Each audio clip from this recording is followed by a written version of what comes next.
So, what do we do? Again, this is based on the assumption that if we change, simply said, if we can change our thoughts, we can change the way we feel and react. Pretty simple. Now, from a positive standpoint, you can push really lovely, positive narratives and thoughts through here in situations. It's just that we don't pay that much attention to when things are going well. We don't examine our positive thoughts. When we feel good, we just feel good, we move on. So when you have a situation, whatever it is, you're going to notice that you have a set of thoughts that you move through. So the first step is identify them. What am I saying to myself literally? How deep does it cut? Is this even my own belief, or is this a belief, like a cultural belief that somebody has put in, like I should be afraid because, oh my God, that number's getting bigger? Or maybe I should feel better because the number got smaller. Where is it coming from? Does it even belong to you? And I really recommend for people, jot them down. Be mindful of them during the day. Check in. What am I thinking? What's happening? Am I feeling? Am I thinking? What am I doing? So identify that thought.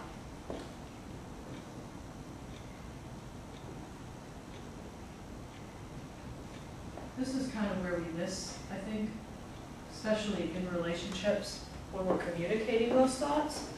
Because it's one thing to have them in our own head. I feel worn out. I don't feel like I can do this. I feel helpless. When we start communicating them in relationship, because they want you to feel good. They love you. They want you to be happy. I want you to be all right. And I don't know what to do either to help you. So now we're both in this narrative, right? It's important for you to learn maybe how to self-validate, which is just a simple word for saying, it's all right that I'm thinking this stuff. This is normal. And that's really, I think, what we sometimes want from family, is what you're saying is, I just need you to understand, yes, it's hard. I can't imagine what you're going through. I can understand that you'd be thinking those things after everything that's been going on. That's often a step that we miss because we think we should just suck it up. Don't worry about it. Let's go. Don't get into your emotions because that'll make you crazy. Well, everything's emotional. Emotions are just chemicals. So we tend to be afraid of them when we try to rigid. Dust yourself off. So this is probably taking now you're like a minute and a half, right? You've said to yourself, God, I've got this thinking in my head. This is like stinking thinking. Some people would say it's negative thoughts. All right, I'm just in a bad place. I understand. Next is ask, sometimes called reality test.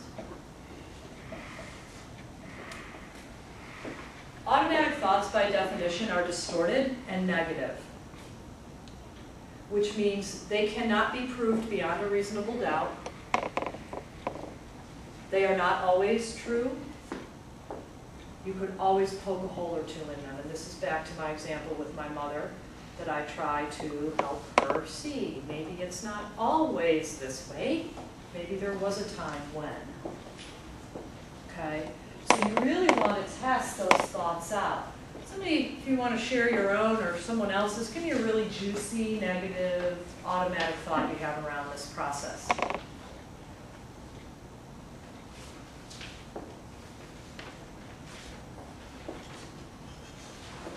It may not be juicy, but I really feel, when you get on the mention the word learning, that there has been, the last couple of years, a paradigm shift in the cultural acceptance of jobs, work, today versus the way it was when I, too, was in corporate America, 20-some years, and things were basically good. Okay, but things are not basically good today as compared to being good then, but there's an underlying thing that's caused that change. So what do we That's believe? not understood. That's not understood by many of us. What do we believe then? How does that set us up for this pattern of thinking? That's a good point.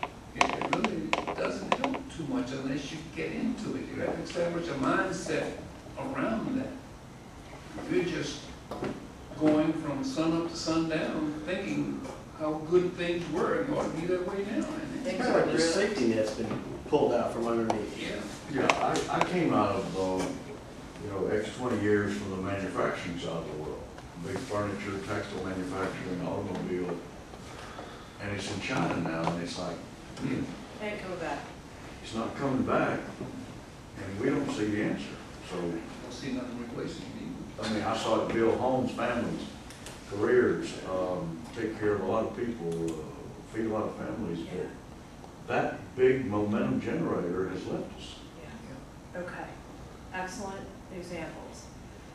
Because I think you're right. I think there is something happening where these are kind of bigger cultural beliefs too that we're adopting. It's like adopting your parents' values, you know, when you're a kid, and then you started figuring out that I didn't have to always think like them. We don't always have to think like our culture, but this is a very strong wave. So what I'm hearing you guys say are like, just what ends up happening in your mind is, wow, things are really bad. I have no safety net. I have no security. I am not secure. Right? And we can put statistics behind it, and we can tell a story about it, and we will have point of fact. That is a fact that this has happened, okay? Now, if we go there and we allow those thoughts to stick around, not good. Because that is helplessness. Helplessness, like we've been saying, didn't go anywhere well. So we've identified them. Yeah, things are bad. That's the validation. There is less security. Now what?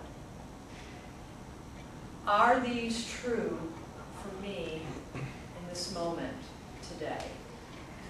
Is there anything else going on that I can pay attention to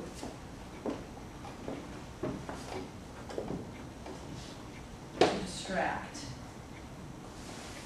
and stop this process?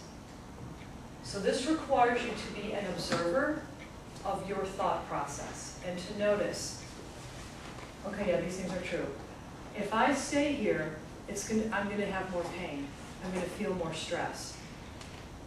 What do I need to be saying to myself? How can I reconstruct this? So let me help you out with that. Things are really bad. What am I doing today? What feels good today? Did I have a good conversation with someone? Anyone? Someone hold the door open for me at the teeter. I don't know, something. What we don't want to be Pollyanna and ask you to think positively. It'll get better. You're not going to do that anyway. I mean, if it was that easy, this would be a non-issue. We want middle ground. We want some accuracy. Anybody watch Dog Whisperer? Which one? The Dog Whisperer. Yes. You know, I love him. You know how he talks about distracting the dog away kind of from where they are? This is in part what I'm asking you guys to do to stop that. We call it thought stopping. It's not really that big of a deal. It's certainly not rocket science. Stop thinking that. It doesn't matter if it's true. It's not going to help you. It does not inspire or motivate you. It is going to bring you down. Make sense? Feasible? You see yourself doing that?